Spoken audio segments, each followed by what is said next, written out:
Indruk hulle, dankie dat leraar hulle hier is. Voor ons met ons Oggendmanna begin, wil ek vir u vra om die hoofde te buig vir 'n gebed asseblief. Kom ons lê die oë. Dankie Hemelse Vader vir die wonderlike voorreg wat ons het om nou stil te kan word voor u. Hemelse Vader, daar waar ons bietjie gaan indelf, wat u vir ons te sê het, Hemelse Vader, wil ek vir u vra, stuur asseblief die engel om nou teenwoordig te wees, dat as daar enigiets is wat nou skeiding maak tussen ons en God, verwyder sal word. Bid dit in Jesus naam alleen. Amen. Ons geheteksvers is Openbaring 7 vers 2. As dit net op die bord kan kom asseblief. 7 vers 2. En ek het 'n ander engel sien opkom van die opgang van die son met die seël van die lewende God. En hy het met 'n groot stem geroep na die 4 engele aan wie dit gegee is om die aarde en die see te beskadig. So ons Oggendmanna vanoggend gaan oor 'n geheimsinnige man op 'n fiets. So hou dit in gedagte, want die storie word vertel deur 'n vroutjie wat se naam is Vera. Dit kom uit Portugal uit. So Vera was 'n sendeling. Sy het in Portugal aangekom en sy het sendingwerk begin doen by 'n bejaarde paartjie wat se name Anna en Pedro is. Maar hulle kon nie lees en skryf nie. Op daardie stadium was die paartjie 70 jaar oud. Die paartjie se seun Benvendo het ook gehelp met die Bybelstudies. So sy het dit aangebied en hy het vir hulle dit in Portugees vertaal om dit vir hulle meer maklik te maak. In die dorpie in Portugal wat hulle nie noodwendig noem nie, was 'n klein dorpie en hulle het nooit regtig uit die dorpie uit beweeg. So die mense in daai dorpie was in die dorpie. Hulle het nooit na 'n ander dorp toe gegaan nie, hulle het nooit uitgereik na ander mense toe. So die mense daarso was redelik gewoond aan mekaar, maar daar was geen regtig kerke op daai stadium nie, ook geen geloof nie, maar ook die mense het opregte lewe gelei daar. So dit was opregte mense, maar hulle het ook nooit na mense toe gegaan nie. Soos ek gesê het, Anna en Pedro was op daardie ouderdom 70 jaar oud. So Vera het begin om vir hulle Bybelstudies te gee. En sy het gesien, maar hierdie mense weet iets van die Bybel af. Hulle het nie Bybels gehad nie, hulle het nooit kerk toe gegaan nie, want daar was nie so iets in die dorp nie. So sy was verbaas toe sy vir hierdie oom en tannie Bybelstudie gee, dat hoe weet hulle van die Bybel? Hoe weet hulle wat in die Bybel staan? Toe vertel hierdie tannie, Anna, 'n storie van 'n geheimsinnige man op 'n fiets. So nou gaan ons 60 jaar terug. Sy was 10 jaar oud. Nou op daardie stadium het daar 'n man na daai dorpie toe gekom 60 jaar terug. Elke Sabbat, elke Saterdag, en hy het kom preek. Somme daarso in die stadsaal, jy weet, waar almal bymekaar gekom het. Hy het gepreek, hy het vir hulle die woord gedeel en hy het teruggegaan. En elke Sabbat het hy gekom 60 jaar terug, maar hy het nie gesê, niemand het geweet wie hy is nie. En hy het so aangehou. En op 'n tyd, toe Vera nou die Bybelstudies vir haar aanbied, toe kom sy agter, maar dis waar Anna die waarhede opgetel het. Maar op daai toe sy 10 jaar oud was haar pa daar. Haar pa het na haar man toe gegaan. Sy het ook saamgekom, omdat sy nie kan lees en skryf nie, en sy kon nie nog nie lekker praat nie, het sy nie geweet regtig wat die ou sê nie. So haar pa het saam met haar daartoe gegaan, 60 jaar terug, en hy het alles wat hy daar gehoor het, vir sy kinders geïnterpreteer en vir hulle geleer. So kon ons sien dat hy ou wat elke Sabbat op sy fiets daar aangekom het en die waarheid vir hulle gedeel het haar pa het gehoor en Anna se pa het vir haar vertel, en sodoende het sy geweet wat in die Bybel staan. Nogals interessant. Ek wil net dan weer Johannes 4 vers 37 en 38 net vir julle aanhaal, asseblief.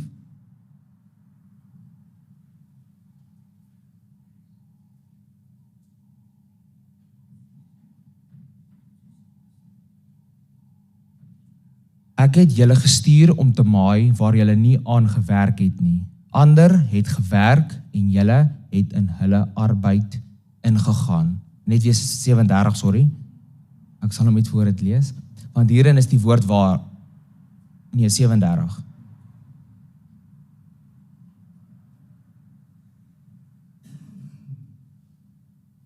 Want hierin is die woord waar, dit is een wat saai en 'n ander wat maai.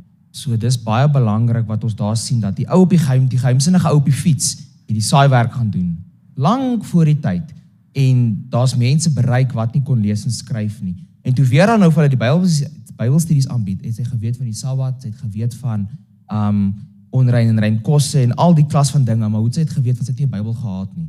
En dit is vir my baie belangrik om te besef dat ons moet die saai werk gaan doen, al is dit 60 jaar voor die tyd. As dit nie vir daai ou was wat op sy fiets gekom het en die waarheid vir hulle gebring het, ongeag wat die omstandighede was nie, sou sy dit nie geweet het nie. En as jy verder wil lees, ons gaan dit nie nou lees, ons kan dit lees, van die saaier, die gelykenis van die saaier, Lukas 8 vers 4 tot 15, as ons dit net vandag kan oorgang, net om 'n bietjie konteks te kry. Lukas 8 vers 4 tot 15 asseblief. Vers 4, en toe daar 'n groot menigte vergader, en die wat uit die verskillende stede by hom aangesluit het, sê hy aan hulle deur 'n gelykenis. 'n Saaier het uitgegaan om sy saad te saai, en toe hy saai, val 'n deel langs die pad en is vertrap, en die voëls van die hemel het dit opgeëet. En 'n ander deel het op die rots geval, en nadat dit opgeskiet het, het dit verdroog, omdat dit geen vogtigheid gehad het nie. En 'n ander deel het tussen die dorings ingeval, en die dorings het daarmee saamgegroei en dit verstik. En 'n ander deel het in die goeie grond geval en gegroei en 100voudige vrug opgelewer.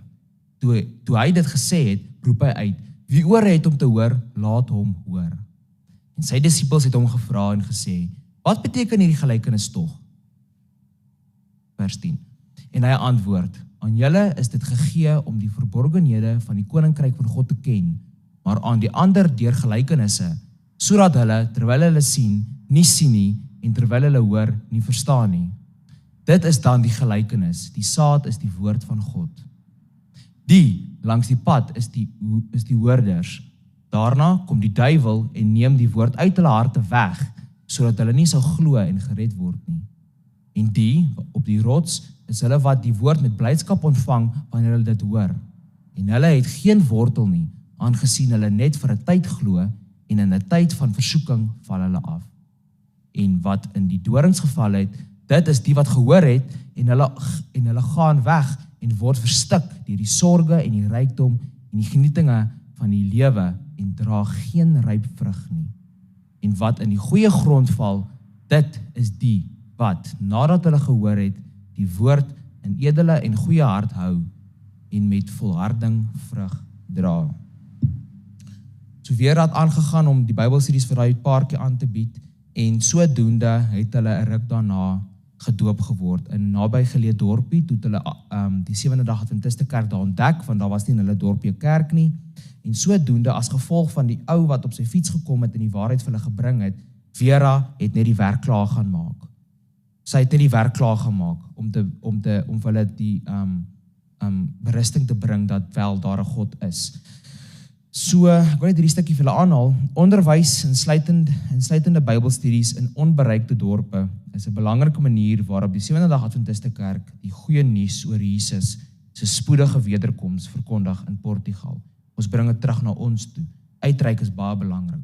En as dit nie vir daai ou se bereidheid was 60 jaar terug om die waarheid te bring vir hulle nie, sou hulle dit dalk 10-1 nie gehoor het nie.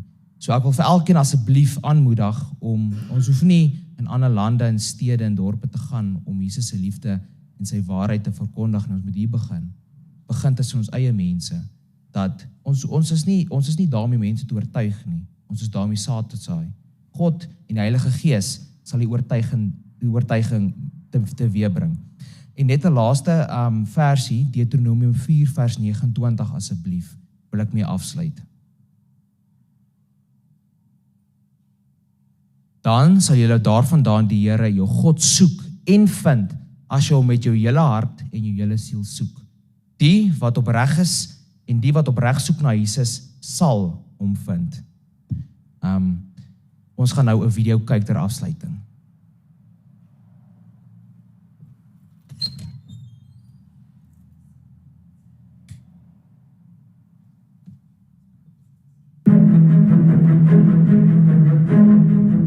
Stephen N. Haskell was the first Seventh-day Adventist minister to visit Portugal. Haskell traveled around the world at the service of the General Conference to scout the conditions for mission advancement. During this worldwide trip, he arrived in Portugal in July 1889.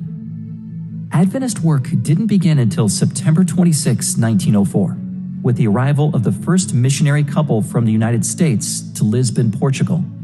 Clarence Emerson and Mary Haskell Renfro, along with their baby, were a young family with a passion to share the Adventist message. They began learning Portuguese, and soon after, they began selling Adventist literature, making missionary contacts and visits, and preaching. Since those humble beginnings, the Adventist Church in Portugal has grown to around 10,000 members. But with 10 million people in the country, the mission challenges are still evident. It is difficult to share the gospel in the growing cities. People are busy, distracted, and interested in things outside of Christianity. One of the ways Adventists have built meaningful connections in Portugal is through education. The Setúbal Adventist School opened in 1983. Lolita helped open the school and was its first teacher. She remembers how it started with only 2 students being taught in the church. Foi o Fernando e o Jorge. And so it was Fernando and Georgie who first attended school here in Setúbal. From there, other children came. Many children came. At the end of the first year, we had 28 children, and we continued. We were allowed to keep this open, and many more children came to attend the school. They quickly outgrew the small church space, until eventually the building next door became available and they moved in. Parents noticed that this school had more to offer than just the standard curriculum found at other schools. Students' development of Christian values has attracted families to grow an interest in the Adventist Church over the years. Nós olhamos para o CAS como We look at the school as a center of influence. que atua. It's a center of influence that works with our children, but also with children who are not from our church, who even belong to other churches. Que até pertencem a outras igrejas. And this is the great method of work of this school, Trabalho deste colégio. influencing these children and their families Seus familiares. who come to church for special occasions. Para ocasiões especiais. Some attend church regularly. Frequentam a igreja regularmente. And we have several cases of young people who have joined the Pathfinder Club Vários casos de jovens que and eventually were baptized. atividades do movimento dos desbravadores e foram seguindo a sua carreira até ao batismo. E por isso é que os bravadores são And that is why Pathfinders are exactly a complement to the church's educational project. Ultimately, they seek to educate for eternity. This church, at its base, clearly has a mission vision. Aquilo que nós verificamos And what we have seen in these 40 years of work by this school in Setúbal é exatamente uma ligação is a very strong connection between what school life is and the life of the church. propriamente dita e a vida da igreja. Podemos transmitir não só às crianças We can transmit not only the knowledge of Jesus to children, but also to parents, guardians who often attended church, and some children who ended up becoming Adventists, along with their parents. This small school in Portugal has big potential. Unfortunately, the space isn't big enough for the school to continue to expand, and they have few resources. Staff, students, and their families pray for a new building that can accommodate this school's potential. This quarter, a portion of your 13th Sabbath offerings will help construct a new school building in a fast-growing area of the city. This will allow more families to be impacted by Adventist education. sempre a orar por I always pray for this school so that it can grow and develop. And who knows, one day we will be able to have a school with other, bigger, better facilities, with more conditions. And I think that is our objective. It's in my heart. This school is in my heart. Please pray with Lolita for this project. Thank you for supporting the 13th Sabbath offering that will impact the lives of families in Portugal.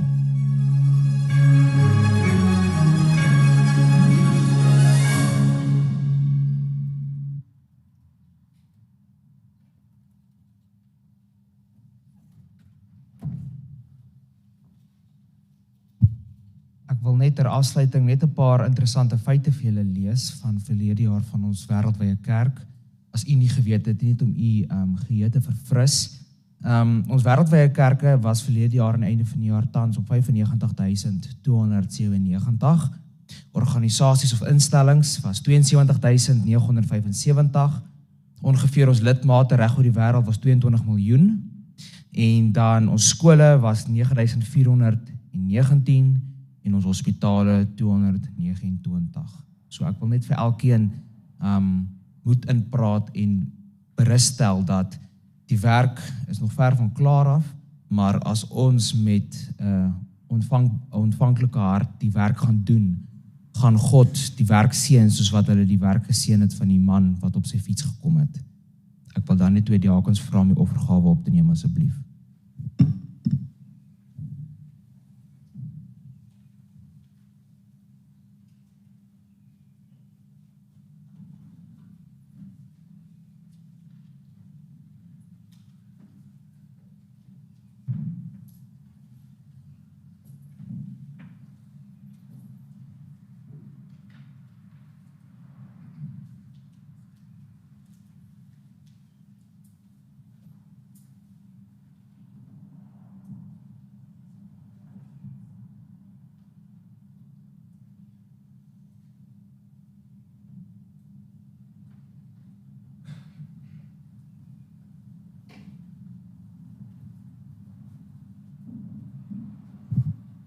Sluit die oë asseblief.